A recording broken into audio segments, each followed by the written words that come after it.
My name is Waziri Adio. I'm the founder of Agora Policy, and it's my privilege today to have to ask a few questions of the Honorable Minister before I will throw open the floor. So, because he has dwelt extensively on the direction, the scope of Nigeria's foreign policy, especially in this period of uncertainty. So there are certain things that I wanted to ask before that I will not ask again. And in the interest of time, I will shorten my questions so that we'll have enough time for adequate interaction, and also to take advantage of the brain trust in this hall. So, Your Excellency, thank you again. Just came back from Republic of Niger, or Niger Republic early this morning. And it seems we're trying to repair a relationship which, was strained. Maybe because of error of omission or commission, right?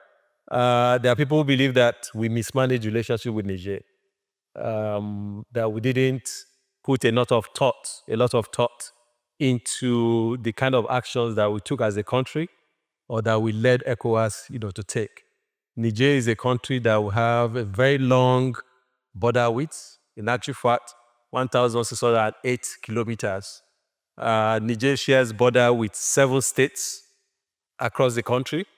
And not just that, Niger and Nigeria share a long cultural and historical ties, right? So now it seems we are trying to walk back. What prompted your trip, and what can we expect from this going forward? Thank you very much. I always say that diplomacy is a process. It's not an event.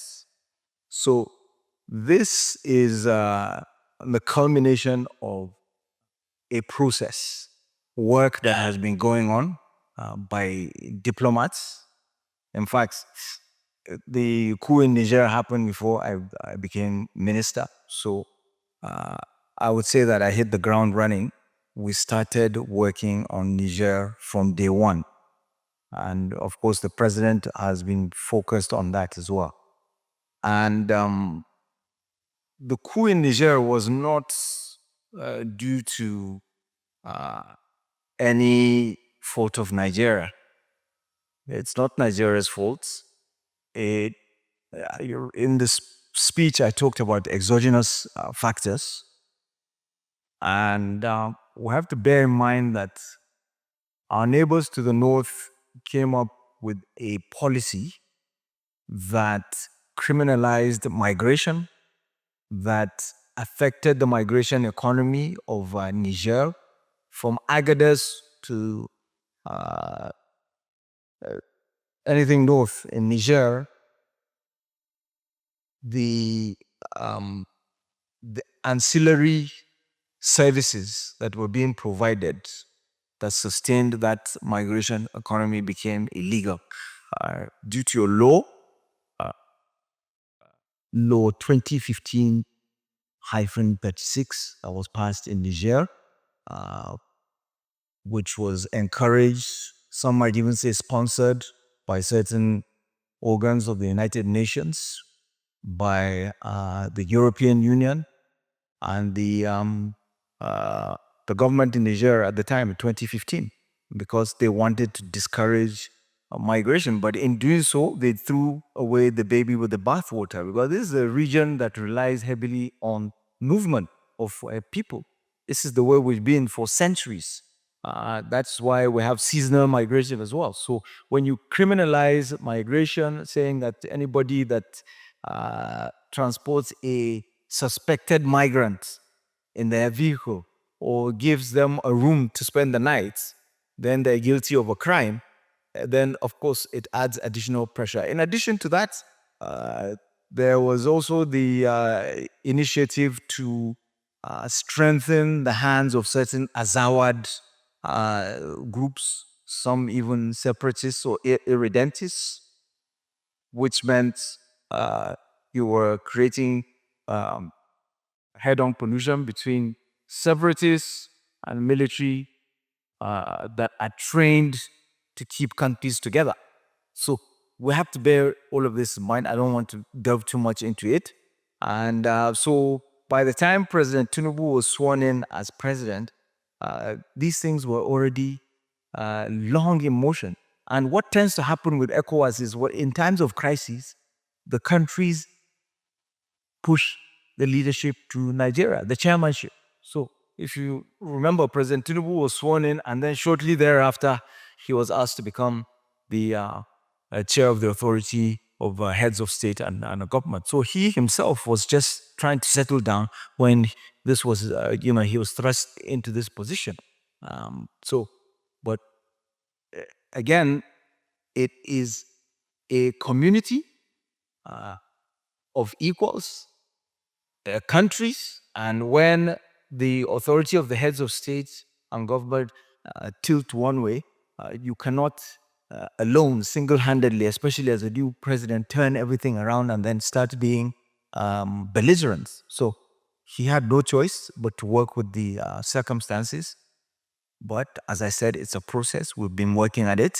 And of course, the Nigerians also were perhaps upset that ECOWAS adopted comprehensive jurisdictional sanctions on them as compared to what might have been described as list-based sanctions that was applied on Mali and Burkina Faso. So there's so many factors, but we've made a lot of progress. I don't know if you heard the statement of the foreign minister of Niger. He said, as far as they're concerned, the disagreement or misunderstanding between them and Nigeria is over. So we're happy, we're making peace. Okay. Fantastic. That's fair enough. I don't want to press it. You said something about the president trying to settle down when he had to take a decision. Could that be a reason why, yes, even if it's a committee of equals, right? But as the chair, there's a way in which you can also moderate discussion for a more considered kind of approach. But that's water under the bridge. The strained relationship. This is why in the speech I was saying that it's important to put diplomacy first and do it effectively by funding it so that you can avert a crisis, and it would even be a cost-saving measure. So, but there were no ministers at the time this thing happened. There were no ministers. Maybe he had a few advisors, and he had to make deal with what was available then. So okay, that's fair. But the relationship with the strained relationship with Niger is also within a bigger backdrop, which is about the AES bloc, and is also coinciding with when ECOWAS is turning 50. It's actually turning 50 next month, and also under our leadership. So on one hand, ECOWAS is turning 50. At the same time, ECOWAS is also fracturing. We started with 15, they went to 16, then went back to 15, now it's 12. So two questions, actually. The first is the outreach to Niger. Is it going to be extended to the AES bloc? Are they expected back soon? And how soon? That's the first thing. The second is your assessment of ECOWAS itself at 50. How well has it held up? And what can be done to ensure a more perfect union? the door is always open for them to return, and even within ECOWAS, you have groupings, you got Manu River and others. Even between Nigeria and Niger, one of the frameworks that we're trying to reinvigorate is the Niger Joint Commission. And we only have such a joint commission, a permanent joint commission with Niger, and vice versa. Niger only has that with us.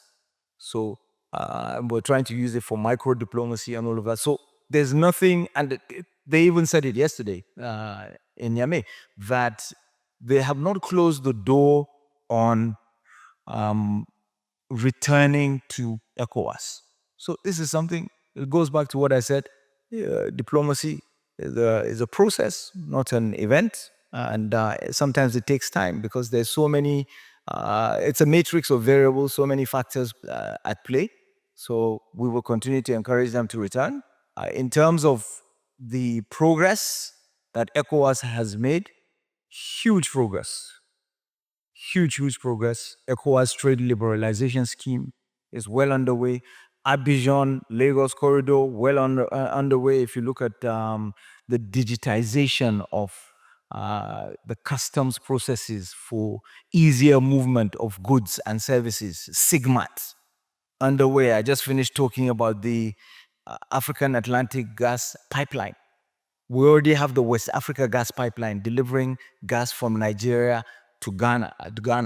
So this is going to be an extension going all the way to Morocco, linking up all the ECOWAS countries, less the three landlocked countries that were not going to be a part of it unless we build these gas pipelines to link them anyway. So these are things that would otherwise have required that ECOWAS considers the landlocked countries within the community. But so now we're just focusing on what exists. So it makes it even stronger. And then you have to also factor in the African Union's principles of complementarity, subsidiarity, and the fact that the African Union itself works within the framework of regional economic communities. So even with candidatures, with representation at the AU, in the United Nations, you're not going to find a situation where ECOWAS comes and says, these are our candidates, this is who we endorse, or this is the country that is going to get this position and that position, and then three countries present their own candidate or their own bid, and then ECOWAS would be ignored. No, it's not going to happen. So there's so many things that they will wake up to and realize that this is serious. GIABA, so Financial Action Task Force, blacklisting of countries, grey listing, and all of that. GIABA works with the Financial Action Task Force. It doesn't work with AES. West Africa Health Organization. It's going to relocate. It's going to leave Burkina Faso. It will end up in one of the ECOWAS countries. Huge loss for the AES countries. I can go on and on and on, but that's not what we're focusing on. We're still, making them realize the challenges that they will continue to face. One other quick question on ECOWAS. There was a big event organized by CDD and I think Wademos also yesterday, and it focused on ECOWAS at 50. And the question was, should ECOWAS reform or disintegrate? So I put that question to you. There's always room for improvement, for reforms. So it's a time to reflect, for us to look at our protocols, see how we can fine-tune them, improve them, and it's up to it's a collective decision. We have to look at it, and it's happening soon. Okay. 28th of May. Good. Still on our sub-region, you mentioned about global uncertainties and crises everywhere you turn to. Well, it seems West Africa is particularly going through it at the moment. The return of the cool bet and the possibility of even contagion. You have insurgency and insecurity across the place. You have proxy wars, including by non-state actors, and mercenaries and all of that. What do you think is driving this? Why is West Africa becoming a basket case? And what are the pathways and what role can Nigeria play in this respect? Exogenous and endogenous factors. The exogenous or external factors I mentioned, certain policies by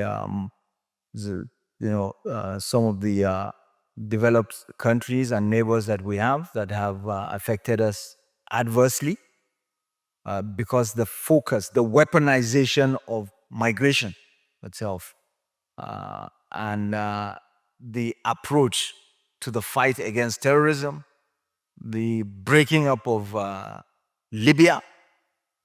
These are all things that we're now, feeling the effects of. And then internally, our own problem, and this cuts across both Anglophone, Francophone countries, is the failure of governance at the local level. The fact that local governments are not functioning, and then when they don't function at that level, there are no opportunities for youths. It's a very youthful region, and then those that come with any semblance of order and organization can easily replace local government. That's what happened with Boko Haram, and in complex cross-border areas. So Boko Haram, Lake Chad region, 4 countries, needs Lakurawa that we're experiencing now in the northwest of Nigeria. The fact that we don't have that local government where there are opportunities, where it's functioning, there's activity, there's commercial activity, and also elections, at least some semblance of credible elections. Because if you look at the way local governments used to function for those of us old enough, I can see there are a lot of us old enough to remember, during the Second Republic, FEDECO used to conduct local government elections. Now you have state independent electoral commissions. It's the governors that control them, regrettably, and then the funds don't reach the local governments, which is why President Tinubu took the governors to court, took the state governments to court. He won. That's one half of it. The other half now is, getting the state independent electoral commissions to conduct the elections.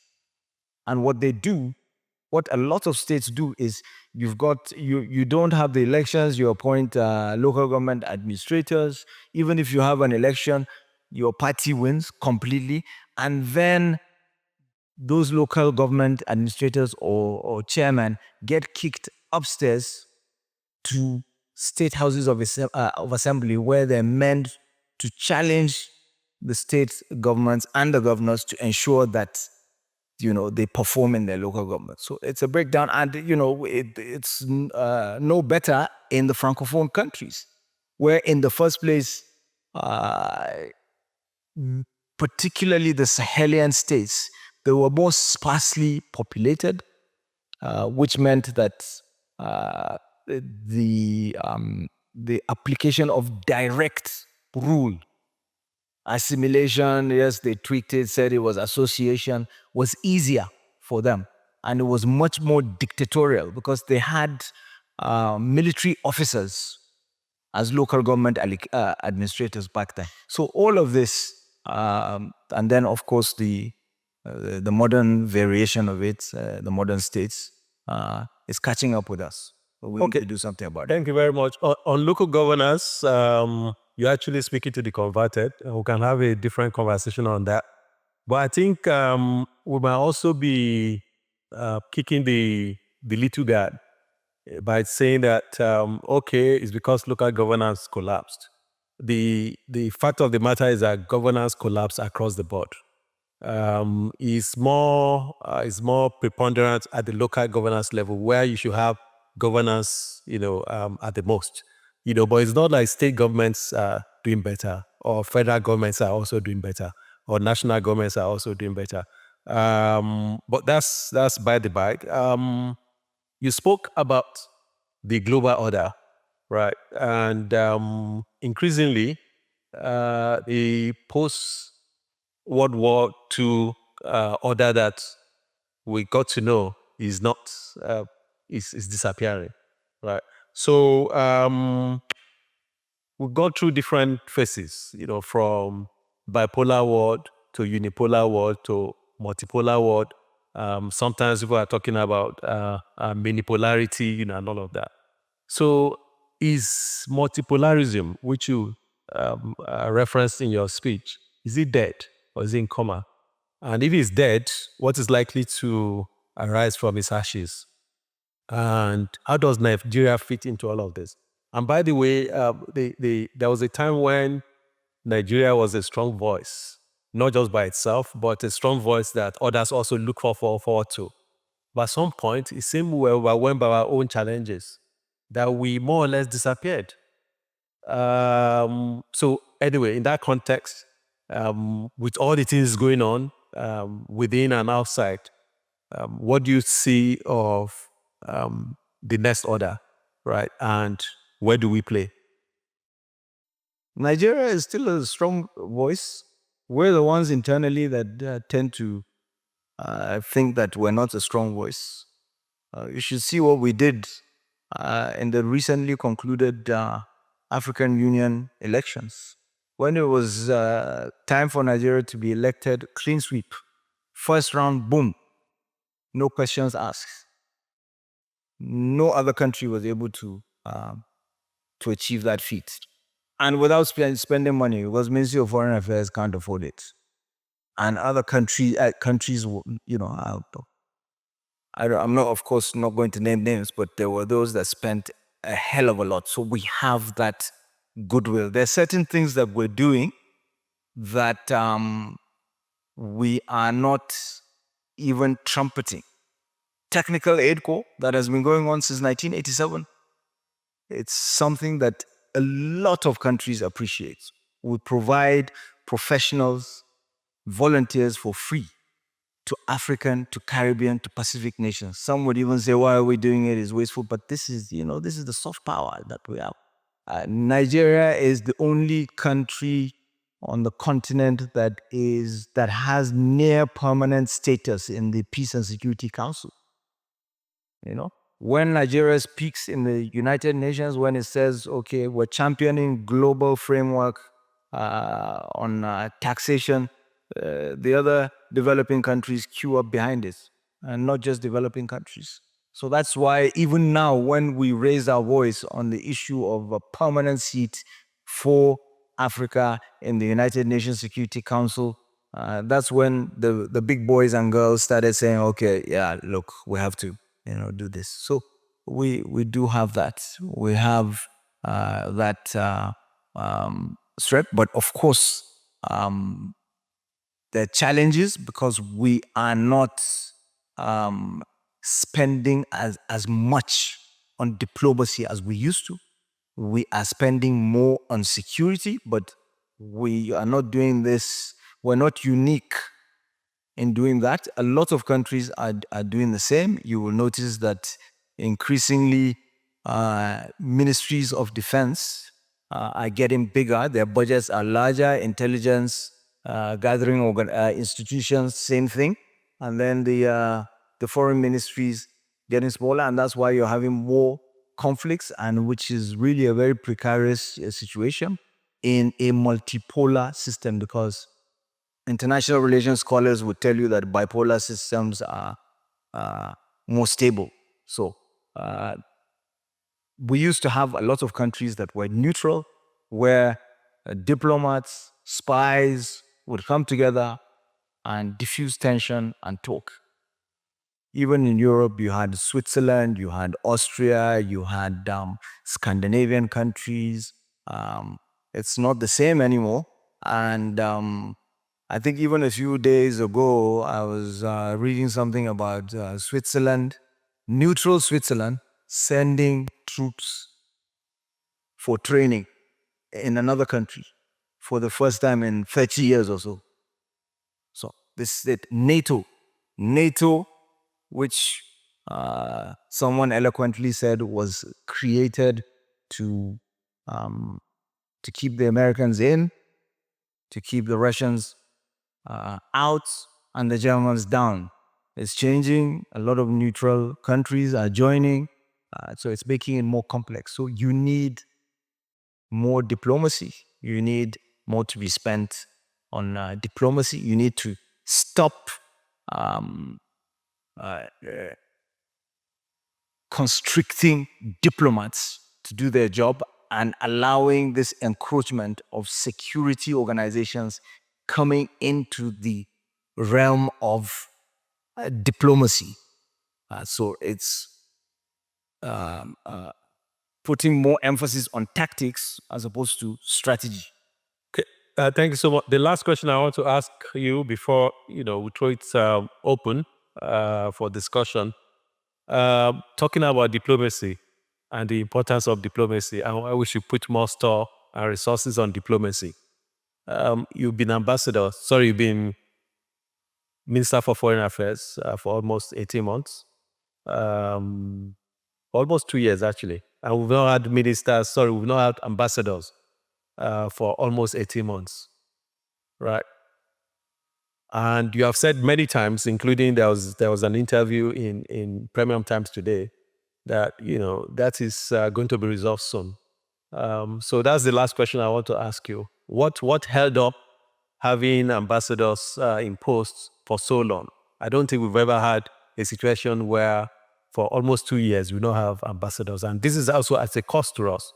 We don't have people there to speak for us when certain things have been said about us, or people who can project our interests the way they should be projected. So what is holding it up, and when exactly can this be resolved? Well, I'm sure Mr. President knows you very well. You're right, sir. I don't think so. You're gonna have to put that question to him because it's above my pay grade, as I always. That's not that privilege. I know. Yes, yeah. I'm sure he reads you. But it's not a good look. I see some of the responses you give about discussion in the U.S. Congress and all of that. If you don't have an ambassador in the U.S., right? We're not. How can we adequately?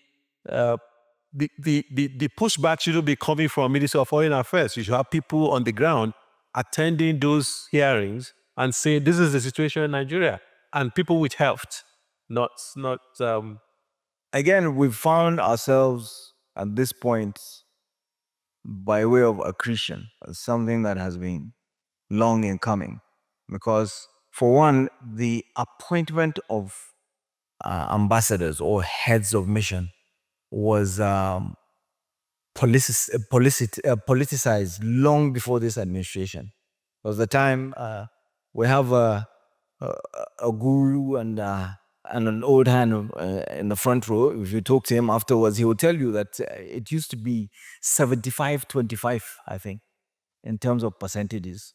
75 career versus career ambassadors. So the career ambassadors, the professionals, would be more than the political appointees. But gradually, we moved to a situation where you had more politicians being appointed as ambassadors, heads of mission. But even with that, which means you have to contend with so many political machinations and considerations, and lobbying, and subterfuge, and so. But as I said, it's above my pay grade. Yeah, I know it's above your pay grade, but you're also, apart from being the foreign minister, you're also the chief advisor to the president on foreign affairs. You can be rest assured that I've advised them accordingly. So even if because of politics we cannot take care of certain things, right? At least you can appoint the career diplomats to man some strategic positions. Even the career diplomats, unfortunately, have become very political, because the moment, look at what happened when ambassadors were being recalled, when in fact we had a situation at some point where the National Assembly passed a resolution saying the ministry must not recall heads of chancery, heads of chancery, pure administration.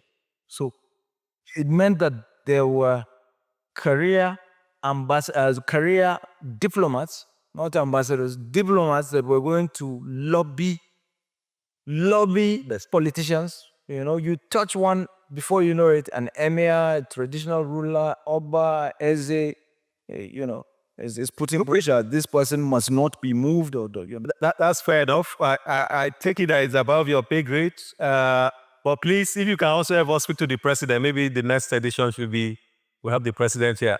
And by the way, he was talking about politicians. Some of you might not know, he's also a career politician. He was a member of the House of Reps. He ran for governorship in Bauchi State. Some people said he won, some people said he did it. So now, thank you so much. Thank you. Your Excellency.